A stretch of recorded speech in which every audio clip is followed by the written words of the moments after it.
자세를 바꾸면 허리 건강이 달라진다. 오늘의 굿닥터 이동엽 원장님과 함께합니다. 안녕하세요. 네, 안녕하세요. 네, 반갑습니다, 원장님. 반갑습니다. 원장님도 러닝 좋아하신다고요? 예, 오늘 아침에도 한강 뛰고 한경 왔습니다. 정말 그러니까 부지런하게 사시는 것 같은 생각이 드는데 요즘 러닝 인구가 굉장히 많이 늘었다고 해요. 그렇습니다. 그래서 원장님도 그러시고 러닝이 좋아지는 이유가 분명히 있을 것 같거든요. 처음에는 제가 조금 몸무게가 나가서 지금 딱 한 1년 됐는데요. 아침에 일주일에 한 2번 뛰거든요. 2번씩이나. 그래서 최소한 한 번 뛸 때 5km에서 7km 사이를 뜁니다.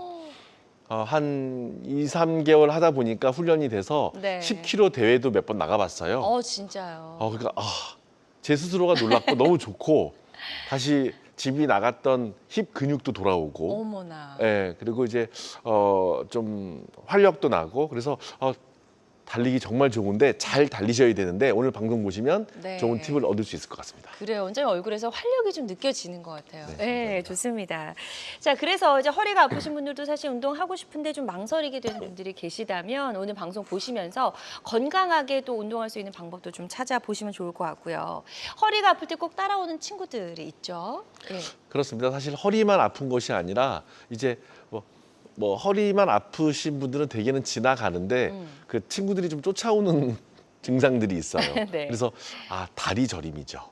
그래서 꼬리뼈가 아프다, 뭐 발까지 내려간다. 그런데 이제 결국 감각이 떨어진다. 그런데 좀 더 가서 힘이 빠진다.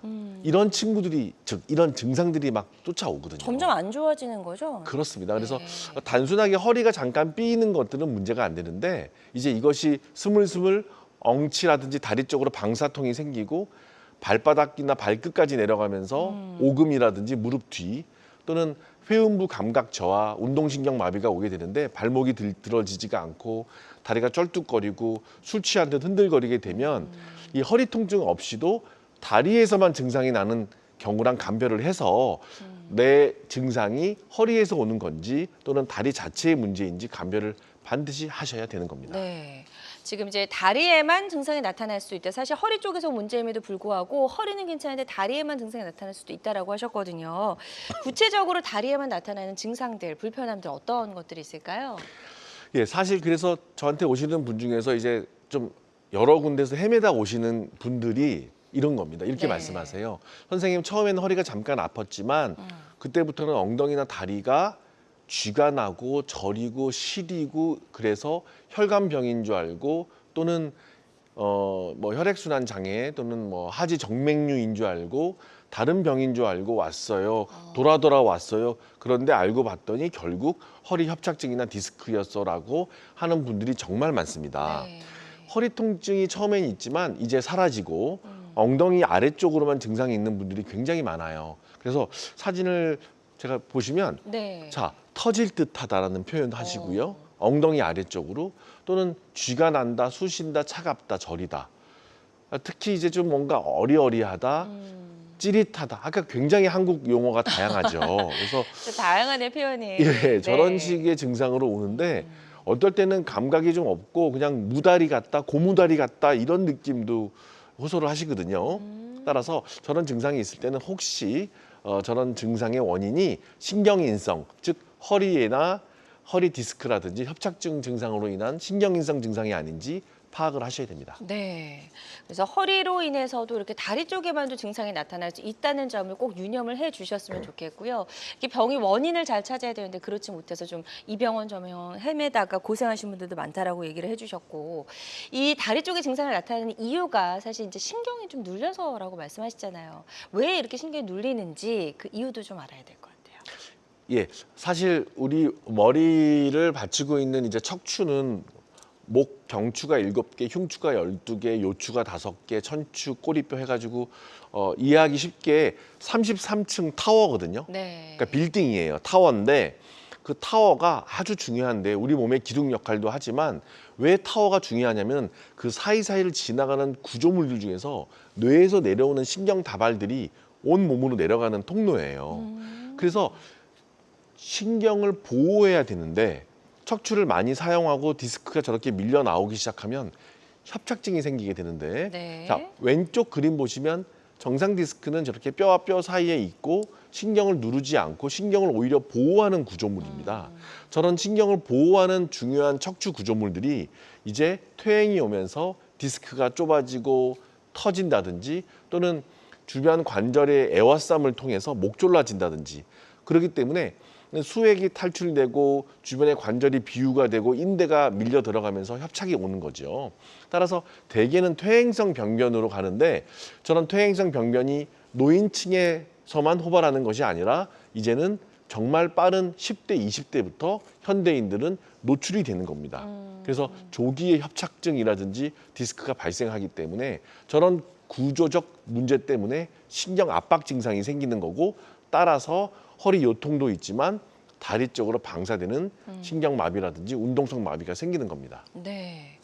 자, 그렇기 때문에 이 허리 이제 뭐 다리 쪽으로까지 증상이 나타나면 일단 조금 더 이제 병이 진행이 된 거기 때문에 빠르게 좀 치료를 해야 될 것 같은데요. 허리 통증 증상만큼이나 요즘 뭐 치료법들이 굉장히 많아진 것 같아요. 그렇습니다. 사실 이제 허리 진단을 하려면 여러 가지 영상 기법으로 이제 어디가 막혔나 찾게 되죠. 네. 그래서 MRI를 먼저 보게 되는데 MRI를 보게 되면 정상 MRI와 협착증 MRI가 구분이 되거든요. 자, 여러분들 많이 보셔서 아실 거예요.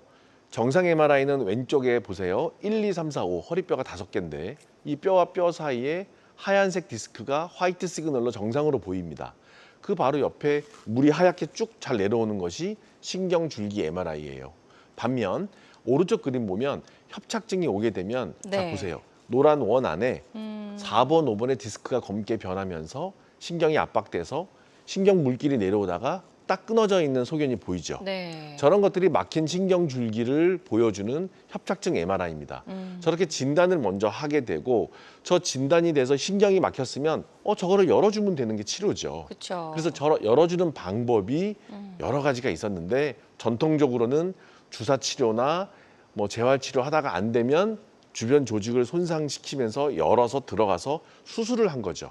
이렇게 극단적 치료를 하다가 내시경 기법이라든지 또는 현미경 기법이 발달되면서 이 가운데 박스를 보시면 조금 어려운 용어인데 네. 미세 침습 척추 치료, 즉 최소한의 주변 조직 손상을 통해서 그 협착증을 해결을 하는 방법이 개발됐는데 이유가 두 가지예요. 내시경의 발달, 현미경의 발달. 그래서 내시경과 현미경의 발달로 예전에 큰 수술을 하지 않아도 근본적인 외과적 효과를 얻으면서 신경 협착을 온전하게 회복시킬 수 있는 방법들이 많기 때문에 이 양극단적인 것에 해당되는 환자들이 이제 거의 없어지고 네. 가운데 있는 미세 침습 치료, 영어로는 MISS라 그러는데요. 미니멀 인베이시브 서저리라고도 하고요. 또는 마이크로 인베이시브 스파인 서저리라고 하는데 미세 침습 치료를 통해서 거의 90% 이상은 재발 없이 해결할 수 있는 시대가 된 겁니다. 네. 사실 환자 입장에서는 뭐 크게 절개하거나 큰 수술하지 않고도 허리가 나아질 수 있다고 하면 너무나 반가운 소식이거든요. 그래서 정말 이제 과학, 의료 기술도 발전을 해서 이렇게 미세 침습 척추 치료법이 최근 들어서 좀 많이 시행이 되고 있고 환자 입장에서는 조금 더 부담을 덜 수 있는 그런 방법으로 각광을 받고 있는 게 아닐까라는 생각이 듭니다. 자, 이동희 원장님과 함께하고 있습니다. 참으면 안 되는 허리 통증 어떻게 뿌리를 뽑아야 할지 알아보고 있고요. 지금 많은 분들이 전화 상담을 주고 계십니다. 아무래도 날씨도 좀 굳고 이래서 허리 아프신 분들이 많으신 것 같은데요. 접수 사항은 잠시 살펴보도록 하겠습니다. 30대 남성분이에요. 직장인이라고 하셨고 몸을 만든다고 헬스를 시작한 후에 허리 통증이 생겼습니다. 등 운동을 할 때 허리가 아픈 이유가 좀 궁금하네요. 라고 하셨는데 아직 적극적으로 치료를 시작하진 않으신 것 같아요. 예, 그렇습니다. 예. 뭐 30대 남성께서 이제 피트니스나 헬스장이라 그러죠. 헬스 하시면서 대개는 등부터 내려오는 통증 호소 많이 하세요.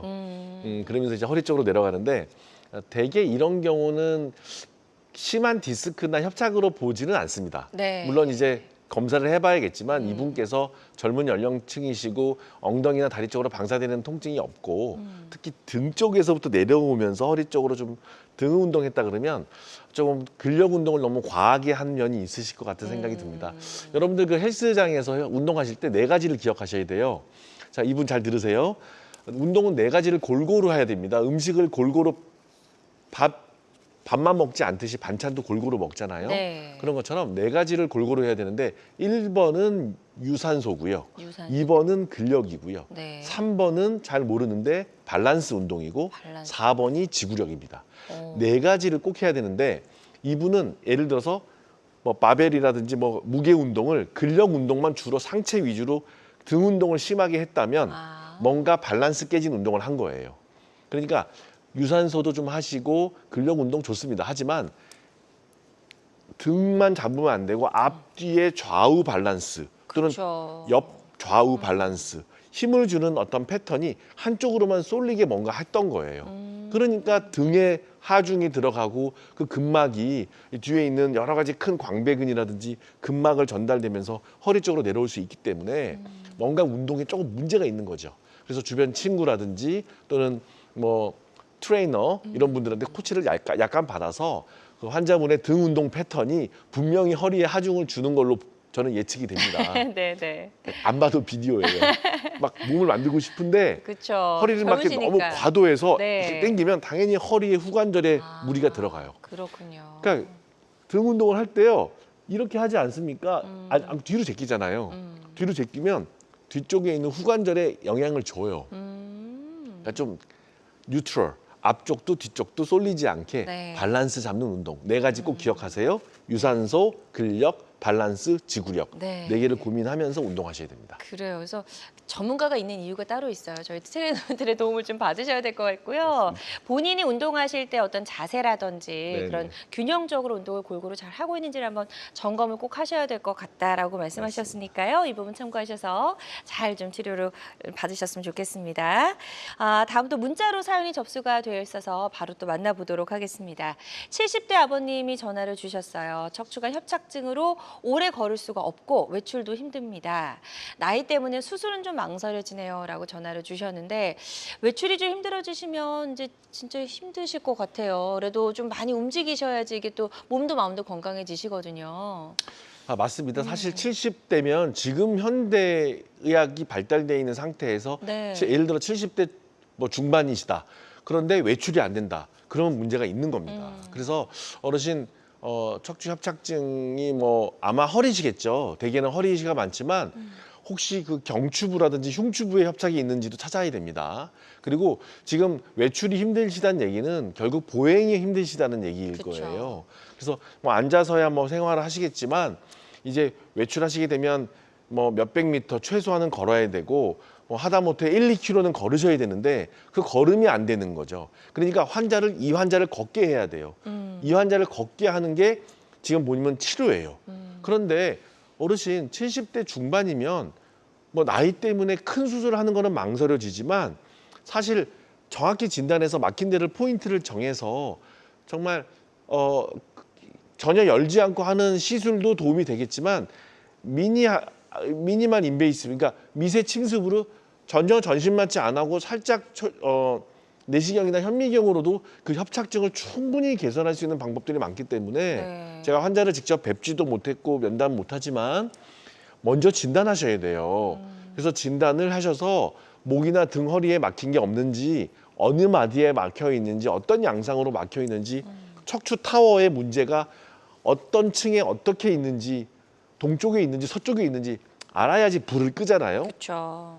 정확히 진단하셔서 충분히 거기에 도달할 수 있는 내시경, 현미경 기법이 많기 때문에 꼭 용기 내시고 외출하셔서 운동하셔야 될 것 같습니다. 네. 네네. 자, 지금 이제 상담 자세하게 해주셨거든요. 이 부분 참고하셔서 치료 잘 받아보셨으면 좋겠습니다. 그리고 원장님, 척추 이제 뭐 이야기하면 수술하라고 할까 봐 병원 안 가시는 분들 굉장히 많으신데 수술하면 절대로 안 돼라고 생각하시는 분들도 많으신 것 같아요. 그러니까 수술하면 절대로 수술하면 안 되란 말은 틀렸고요. 잘못된 말이군요. 가능하다면 수술하면 안 돼가 맞는 말씀입니다. 네. 그러니까 왜냐하면 수술을 권유하는 사회, 수술을 권유하는 또는 그런 사회는 이제 또 지나갔습니다. 그래서 예전처럼 권유를 많이 하진 않지만 오해되는 게 꼭 수술해야 되는 환자가 수술을 안 받으면 정말 골든타임을 놓치면 문제가 생깁니다. 그래서 골든타임을 놓치면 안 되는 경우를 아주 드물지만 말씀을 드리겠습니다. 네. 반복적으로 계속 주사를 맞아서 스테로이드 노출되면 쿠싱 증후군이나 합병증, 여러 가지 당뇨 또는 혈압 또는 심내혈관 문제가 생깁니다. 따라서 지속적으로 반복하는데 효과가 없으면 만성적으로 그때는 그래서 계속 신경학적 증상이 악화된다면 수술이 필요할 수 있습니다. 그때는 반복된 치료 맨날 하시면 안 되는 겁니다. 두 번째는 바로 마비인데요. 보행이 안 돼서 정말 외출이 안 되고 단 1, 200m, 2, 300m 보행이 자연스럽게 안 되고 하지가 위약해지면서 급기야 마비가 오고 대소변 장애가 오고 성기능 장애가 오고 정말 소변을 못 보고 급성 너무 심각한 변비가 온다든지 소변이 줄줄 샌다든지 발목이 안 올라간다든지 즉 이런 마비 증상이 있는 경우에는 반드시 수술적 치료를 고려할 수 있다 하고 전문가들을 만나셔야 됩니다. 네. 너무 중요합니다. 네. 이런 상태인데 뭉개고 두시면 정말 후회하십니다. 그래서 이런 증상이 있을 때는 꼭 전문가들을 만나서 급한 병인지 정확한 검사를 하셔야 됩니다. 네, 무조건적으로 수술을 피하는 거는 틀린 말이다, 잘못된 말이다라고 말씀을 해주셨고 수술이 필요한 경우인지 그렇지 않은 경우인지를 무엇보다 정확하게 진단하는 게 우선이겠네요. 예, 그렇습니다. 그래서 진단이 중요합니다. 앞서 면담을 여러분하고 했지만 여러분들 진단 안 하고 어떻게 고칩니까? 그렇죠. 예, 이렇게 막 겉에서 이렇게 봐가지고 대충 보고 치료할까요? 그러면 안 되잖아요. 그럼요. 그러니까 제가 환자분들한테 막 고가의 검사를 얘기하는 것 같아서 정말 죄송하기도 하고 조심스럽습니다. 하지만 일단은 만나서 별 증상이 아니면 간단한 검사 뭐로 끝납니다. 하지만 꼭 필요한 환자가 있단 말이에요. 네. 그래서 왼쪽부터 제가 쭉 보여드릴게요. 네. 일단 엑스레이 볼 수 있죠. 환자 진찰하고 만나보고. 하지만 신경이 뭔가 압박이 돼 있는 의심이 되면 두 번째 MRI 검사를 권한단 말이죠. MRI를 검사를 권하지만 단순 MRI도 좋아요. 하지만 이분이 신경학적인 문제가 있으면 계속 반복해서 말씀드리지만 신경줄기 MRI, 신경의 기능이나 흐름을 보는 마이일로 MRI, 즉 신경줄기 MRI를 할 필요가 있다는 겁니다. 그리고 다리가 저린데 과연 이게 신경 문제만이냐 아니면 혈관 문제가 동반됐냐를 보는 MRA, 즉 혈관 조형 검사라든지 여러 가지 혈관 검사도 많습니다. 또 저렇게 빨간색, 파란색으로 다리 순환이 정말 잘 되고 자율신경 기능이라든지 정맥의 순환이 정말 잘 되는지 여러 가지를 통해서 정확히 진단하셔야지 정확히 치료를 해낼 수 있는 겁니다. 그래서 저런 치료를 한꺼번에 제가 다 권유하진 않는데 대개는 엑스레이나 골밀도나 적외선 체열 검사 같은 경우는 비용이 많이 들지 않기 때문에 쉽게 해야 되고요. 네. 기본 3가지 검사를 했는데 문제가 있다. 그러면 MRI나 신경줄기 가야 되는 겁니다. 그런데 이상하다. 혈관도 문제 있다. 그러면 혈관 도플러라든지 저런 MRA 검사를 해야 되는 거죠. 그래서 신뢰할 만한 선생님과 진정성 있는 면담과 진찰을 통해서 일단은 충분히 진단하는 것이 한 번에 고칠 수 있는 기초입니다. 네. 맞아요. 그래서 예전에는 척추 수술하면 이제 뭐 크게 절개하고 뭐 못을 박고 뭐 이렇게 전신 마취를 하고 이렇게 큰 그런 수술을 생각했지만 이제 말씀해주신 것처럼 요즘에는 그런 방법 외에도 그 전 단계가 있잖아요. 그래서 그 전 단계에 대해서 우리가 좀 자세히 알아봐야 될 것 같다는 생각이 드네요. 예, 사실 저는 개인적으로 대학에도 있었고 이제 지금은 이제 개원가에도 나와 있고 강의도 다니고 뭐 수술도 큰 수술도 합니다. 목 수술, 못을 박는 허리 수술, 등 수술 그쵸. 하지만 네. 또 내시경, 현미경, 작은 또 시술도 다 하거든요. 그런데 최근에 몇 년 동안 저는 허리 수술하면서 전신 마취를 단 한 번도 안 했어요. 어떻게 그러니까 그럴 수가 있죠? 예, 어. 전신 마취를 안 하고 부위 마취로 환자랑 대화하면서 수술한단 말이죠. 아. 그러니까 마취의 위험성이 굉장히 줄었어요. 그러니까 전통적인 수술 방식과 지금 하고 있는 미세 침습 치료는 정말 많이 다르거든요. 그래서 제가 도표를 보여드리는데 네. 기존 척추 수술은 전신 마취가 거의 이제 돼야 되고요. 네. 절개를 뭐 5 내지 8cm가 아니고 20cm, 30cm도 합니다. 길어요. 예, 길어요. 네. 이만큼도 막 열고 해야 되고요. 그러다 보니까 이제 근육이나 인대 주변 조직 손상이 많으면서 피가 많이 나죠. 감염에 노출이 많이 되고 또 여러 가지 미용적으로도 안 좋고 환자도 증상 회복이라든지 업무 복귀가 굉장히 오래 걸리고 입원도 한 달 막 하고 그랬죠. 그런데 요즘에는 하여튼 전신 마취를 가끔 하는 경우는 있지만 일단 저 개인적으로는 최근에 거의 안 했습니다. 한 2, 3년은 거의 안 했어요. 기억이 안 나요. 네. 즉 미세 침습으로 허리 수술할 때 목은 전신 마취를 해야 되죠. 하지만 요추 1번 아래쪽 수술할 때는 전신 마취 안 해요. 부위 마취하고 환자랑 대화하면서 한단 말이죠. 그렇다 보니까 최소 절개하니까 수혈하지 않죠. 수혈을 왜 합니까? 출혈이 없고. 예, 출혈이 없고 감염이 거의 없고 감염도 몇 년 동안 거의 없어요. 뭐 5년 동안. 그리고 이제 대화하면서 하니까 환자가 신뢰도가 있고 회복이 빠르죠. 따라서 광범위한 절제가 아니니까 사회적 비용도 적고 요즘에 수혈도 안 하니까 피가 부족한 사회에서 수혈 안 하잖아요. 업무 복귀가 빠르고 이런 장점들이 굉장히 많다는 특징이 있는 겁니다. 네. 자, 미세 침습 척추 치료에 대해서 저희 좀 알아보고 있습니다. 환자 입장에서는 뭐 여러모로 부담을 덜 수 있는 방법이 될 수 있을 것 같은 생각이 드는데 그 미세 침습 척추 치료만이 가지고 있는 특징 다시 한번 간단하게 좀 짚어볼까요? 네, 미세 침습. 그래서 영어로 MISS. 이름이 다 이야기하고 있네요. 미세 네, 침습. 미스로 기억하셔도 되고요. 이게 이제 좀 제가 농담 삼아 미세 침습 척추를 발달시키는 세 가지 정말 기술 혁신이 세 가지예요. 네. 그게 방송에서 얘기해도 되겠죠? 뭐 특정인 얘기하는 거 아니니까 제가 좋아하는 세 명의 가수로 외우면 돼요. 시경이, 미경이, 션. 내시경, 네. 현미경, 어. 내비게이션. 아, 그러네요. 이 기술이 여러 분야도 발달해서 위, 갑상선, 뭐 전립선 다 로보틱스 서저리 하잖아요. 네. 그런데 척추도 내시경, 현미경, 내비게이션. 아. 이 세 가지가 발달되면서 혁신이 일어났어요. 전 세계적이고 우리 K 메디칼이 이끌고 있습니다. 세계의 많은 의사들이 배우러 옵니다.